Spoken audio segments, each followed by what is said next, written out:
Hello everyone, Pinder Productions here, and welcome to F1 2017 Career Mode part number 10 for Season 1. And here you can see we have an R&D event in Silverstone for this race. This will be my home Grand Prix, and basically it's just saying that we haven't made any improvements because we didn't have enough resource points in the last episode to make the upgrades that I wanted to make for the performance of the car. But in practice I was able to redeem that some way and earn some more resource points. So here are the rundown of the practice programs of the two sessions that I did. The first two I did were in the wet, so that's why there was no DRS activation on the track acclimatization, but there we go, those are the resource points after practice. And I am going to put some newer parts on for qualifying. So if we put I'll leave the yellow one on for now, and we'll put this new part on there. So we're using our third component for 3 out of 6 parts. I'll leave that as the second for now, and I'll just hope that it works and holds out the MGUK, I believe that is. Yes, it is, for the Silverstone Grand Prix. Let's check the gearbox. I think that's fine to go through qualifying and the race for at least one more race, if not 2. And here we go, super soft tyres. Let's go for the start of this qualifying lap here in Silverstone in Britain. And we go across the line to start this lap. We are currently in P6, lift off for the first corner, so I don't go careering off because I don't want to, or yeah. But we are staying with the main cars fairly well, staying P6 and now down outside the top 10, but we are within the team's expectation. Here we go along the back straight, coming up to the final set of corners, braking now. We are in the top 10 once again here. We have done most of that quite well. Since it's a power circuit and we have the Ferrari engine, it is quite useful, although in some of these corners like this chicane, the aero we have isn't that great. We'll go through any upgrades we can make after this session, depending how many resource points we earn.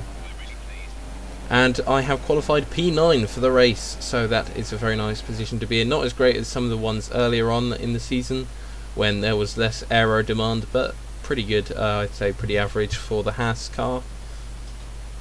And here is the team approval after qualifying. So let's have a look at the upgrades we can make to the car. View R&D tree. I've made enough durability upgrades, so I think I'm going to go for the performance here and the powertrain. I'm going to upgrade the ignition system because I want to get some powertrain upgrades going. And here with aero we're last behind Sauber, so we really need to upgrade this next time. Obviously I don't have enough points now. Well then, after an exciting qualifying session yesterday, let's take a look at how the cars line up. Kimi Raikkonen's perfect lap yesterday sees him start from pole position, and it's Valtteri Bottas that completes the front row.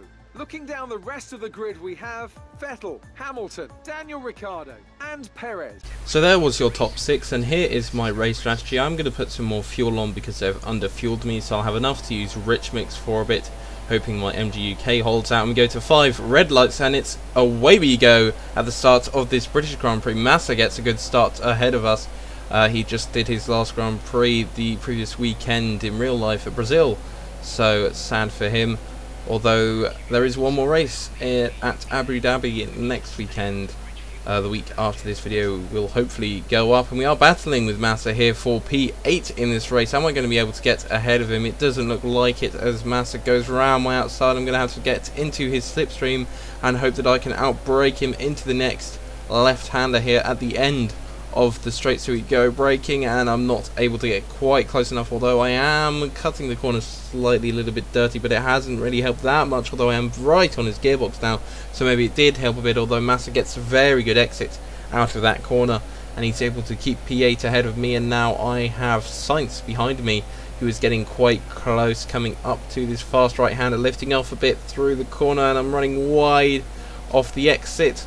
And this Toro Rosso is getting very close to me at this stage in the race. Hopefully I can get away through Maggots, Beckett's, Copse and the like of them. So we're going around onto the main back straight here and under the bridge, and it looks like I have gotten away a bit from Carlos Sainz on this straight. Obviously he's still in Toro Rosso in this game, he hasn't moved into the Renault, so it's still the cars for this half of the season when Silverstone did actually happen, the start of the season. And we brake now, trying to get close to Massa, but we aren't able to do it. Sainz is quite close as I run wide on the exit once again, and we go on to lap 2 now, staying ahead of Sainz. Am I going to be able to defend into turn 1? Yes, I am, and it looks like I've got P9 for this race. Now we cut to the start of lap 3, and we have Carlos Sainz very close behind us. I'm going very wide on this sort of hairpin corner there, and we go onto the grass even on the exit, and I'm going to have to go wide to give Sainz a little bit of room. I thought he was going to go for the move, but he didn't quite. He is right up behind us, and he's going to move up the inside for an overtake. I'm going to try and squeeze him a little bit, but I've got to give him the space. And now Verstappen is getting very close. He's quite far down. I didn't expect him to be quite so far down. I mean, he wasn't in the top 6, but I assumed he'd be 7th or, well, 7th, I suppose, or 8th on the grid. But no, he is behind us. So I have successfully defended from Sainz. Right then, some information on Massa. They seem to have an issue. And just as my engineer says that, I'm able to go up into P8 in this race. And so moving up one position, that did cause a virtual safety car. Although here we can see the virtual safety car ending, and I'm able to go back up to racing speed, and I'm able to keep within the track limits this time on that corner. Verstappen is getting very close behind. We are on lap 4 at the moment, and going through the S section here. Hopefully I can stay ahead of Verstappen, going in a higher gear than what is suggested from the game through that final corner on the exit, and it looks like it has worked. I've distanced myself a little bit from Verstappen on this straight, obviously having a better engine than what is available in the Red Bull in the form of the Renault engine. Having the Ferrari engine is a better option, and so we have kept ahead in P8. And on lap 5 it looks like we have some yellow flags and another issue for a car.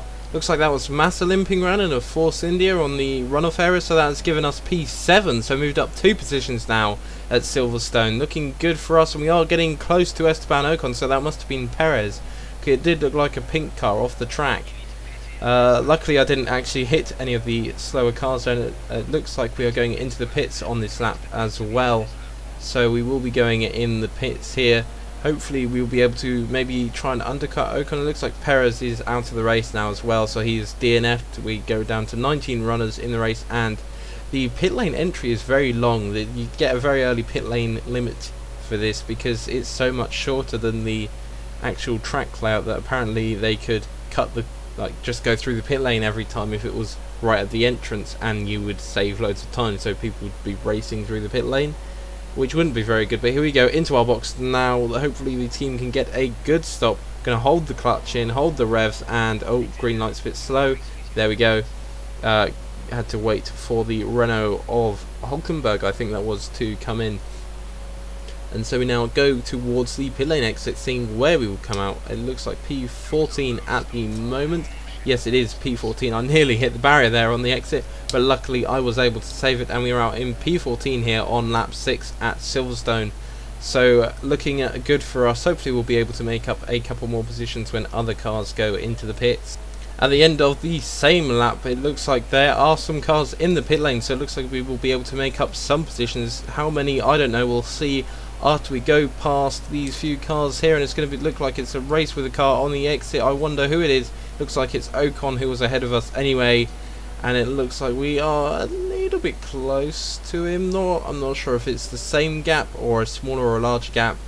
It looks like a pretty similar gap overall though, and we are back out in P8, so we have lost one position in the pits, I believe, which isn't a very good thing here on lap 7. Maybe there's one more driver to pit, I don't know, or maybe I'm just going to have to try and catch up to Ocon. We'll see what happens. I don't know what Verstappen has done. Oh, he's still behind me. Okay, that's strange to see, so I'm going to maybe have to defend to Verstappen at a later stage in this race, but for now we are in P8. And now on the end of lap 8, it looks like Marcus Ericsson has gone into the pit, so obviously he was doing a super soft run, and that puts me back up into P7, so I'm back in the same position where I started before the pits. So it looks like I didn't actually lose a position in the pits, it was just people on different strategies. So very nice to see that I am back into the position where I started, and I still have Verstappen a bit of a way behind. I'm not sure who's closer, Ocon or Verstappen. I think it's a pretty equal gap, to be honest. Hopefully we can catch up to Ocon, although it does look like he's pulled out a little bit of a gap from me from when I first came out of the pits, so it doesn't look like we're really gaining on him at the moment. And there we have the race winner, Valtteri Bottas. So not much happened in the late latter half of the race. Looks like Sainz overtook Verstappen at some point, so that's quite interesting, although I didn't see that happen. That was quite a way behind me, so obviously I think Verstappen may have had issues. We are quite a bit closer than we were earlier to Ocon, it seems, at this part of the race, but not close enough to make any overtakes or anything, sadly. So looks like P7 made up 2 positions, average finish in the points. Very nice to see the engine wear lasted the whole race. And Mercedes have pulled off a great victory here today. So, Ant, how exactly did they set themselves apart from the pack today? Well, time management probably played quite a large role in the outcome of this one. As ever, it's not just about speed, it's all about maintaining that speed consistently over a stint, over a race distance. So being able to keep up the lap times while still being smooth on the controls and gentle on the tyres, that's really where the race was won today. So as I say that, we can see the drivers coming out now to collect their trophies. It's yet more silverware to take back to their base in Brackley after another excellent Grand Prix.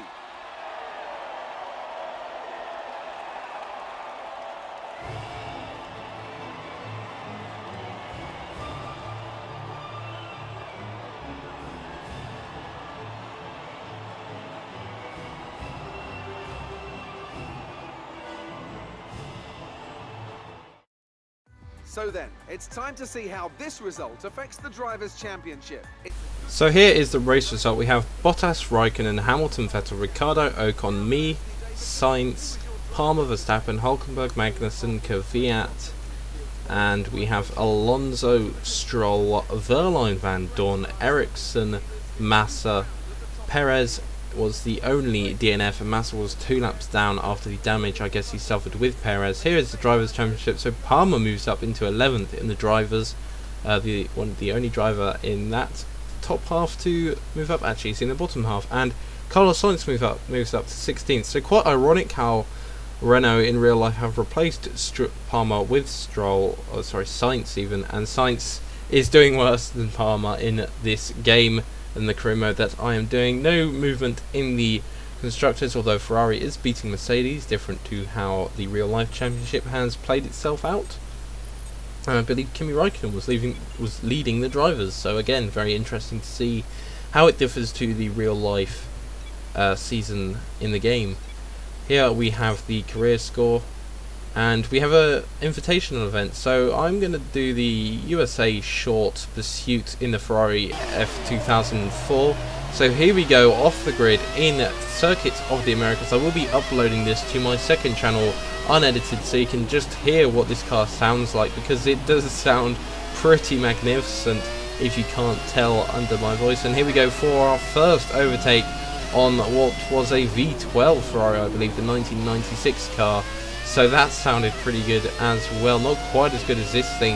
And here we go to the end of the lap following a Nigel Mansell Williams there. I'm not sure which one that is, but anyway, I didn't pass that because I only finished 3rd, and you need to win the pursuit, but that's the same as the one I did in the first race pretty much. And this is the end of the video, so I hope you did enjoy. If you did, give it a like, comment below, and subscribe to the channel if you are new and want to see more F1 2017 content. Thanks for watching. Bye.